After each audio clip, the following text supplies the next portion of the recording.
উপত্যকাই আজকের মক্কা, যেখানে আমরা উমরা এবং হজ করতে যাই। কয়েকদিন কাটল। একটি মাত্র পানির পাত্র ছিল হাজরার কাছে, তাতে নিজের জন্য ও ছেলের জন্য পানি দিতেন। কিন্তু 3 দিন পর সেই পানিও শেষ। শিশু ইসমাইল আলাইসাল্লাম কাঁদতে লাগলেন, তৃষ্ণায় কাতর হয়ে গেলেন।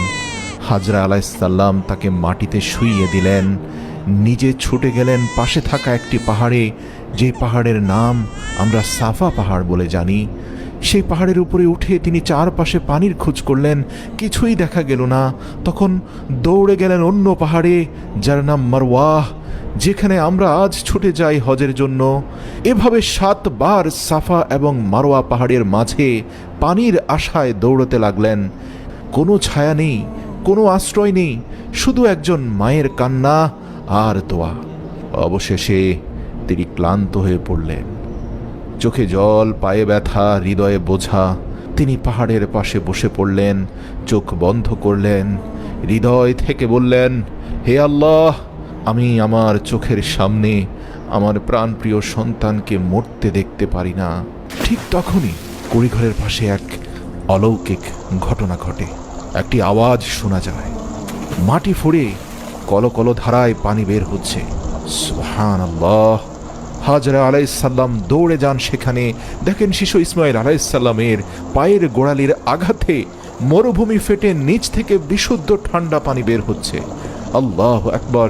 মাটি ও পাথর দিয়ে সেটার চারপাশে বাঁধ দেন, পানির বাঁধ কোনোভাবেই থামছে না।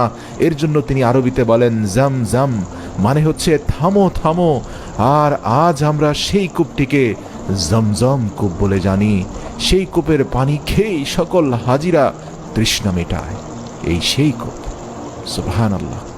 হাজরা আলাইসাল্লাম পানি পান করলেন, সন্তানের মুখে পানি দিলেন। ধীরে ধীরে সেই জায়গায় গাছপালা জন্মাতে শুরু করলো, খেজুর, ফলমূল আসতে লাগলো। বেশ কয়েক মাস পর একটি কাফেলা সেই পথ দিয়ে যাচ্ছিল। তারা দেখতে পেল পাখির আনাগোনা, বোঝা গেল এখানে পানি আছে। তারা এসে হাজরা আলাইসাল্লামের কাছ থেকে অনুমতি চাইল সেখানে বসতি স্থাপন করা। হাজরা আলাইসাল্লাম বললেন, তোমরা থাকতে পারো, কিন্তু এই পানির কূপ যেন কেউ দখল করতে যেও না, এটা কারো সম্পত্তি যেন না হয়ে যায়, এটা আল্লাহর দান। এভাবেই মক্কা নগরীর প্রথম বসতি ঘটিত হলো।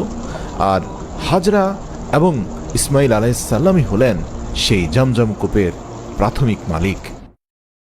হযরত ইব্রাহিম আলাইসাল্লাম তার প্রিয় স্ত্রী হাজরা আলাইসাল্লাম ও পুত্র ইসমাইল আলাইসাল্লামকে খুব মিস করতেন। দিন রাত আল্লাহর কাছে প্রার্থনা করতেন, হে আল্লাহ, আমাকে তাদের সঙ্গে আরেকটি বার দেখা করার অনুমতি দাও। অবশেষে 1 বছর পর আল্লাহ তাকে মক্কা যাওয়ার অনুমতি দিলেন। কিন্তু শর্ত ছিল শুধু দেখে আসবেন, কথা হবে অল্প, এবং থাকার অনুমতি নেই। 1 মাস সফরের পর ইব্রাহিম আলাইসাল্লাম পৌঁছে যান সেই পুরনো নির্জন স্থানে, যেখানে তিনি তার স্ত্রী ও সন্তানকে রেখে গিয়েছিলেন। উটের পিঠে বসা স্বামীকে দেখে হাজরা আলাইসাল্লাম আবেগ আপ্লুত হয়ে কাঁদতে লাগলেন। 2টি চোখ অশ্রুতে ভরে যায়। তিনি বললেন, তুমি এসেছ, এসো, ঘরে এসো। কিন্তু ইব্রাহিম আলাইসাল্লাম বললেন, না, আমাকে কেবল দাঁড়িয়ে দেখা করার অনুমতি দেওয়া হয়েছে। হাজরা আলাইসাল্লামের হৃদয় আবার ভেঙে যায়, চুপ করে যান। প্রাণপ্রিয় স্বামীকে 1 বছর পরে দেখছেন, সেই স্বামী বলছে শুধু দাঁড়িয়ে দেখার অনুমতি। নিজেকে সামলে নেন। ইব্রাহিম আলাইসাল্লাম বললেন, আমার সন্তানকে একটু কোলে নিতে দাও।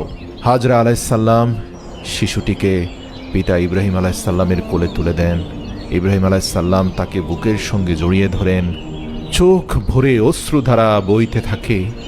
87 বছর বয়সের একজন পিতার সবচেয়ে প্রাণ ভোমরা একমাত্র পুত্র ইসমাইল আজ তার কোলে।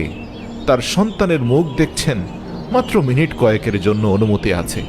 আল্লাহু আকবার! তারপর তিনি আবার ফিরে গেলেন ফিলিস্তিনে। আবারও 7 বছর পার হয়ে গেল। ইসমাইল আলাইসাল্লামের বয়স হলো 7 কিংবা 8।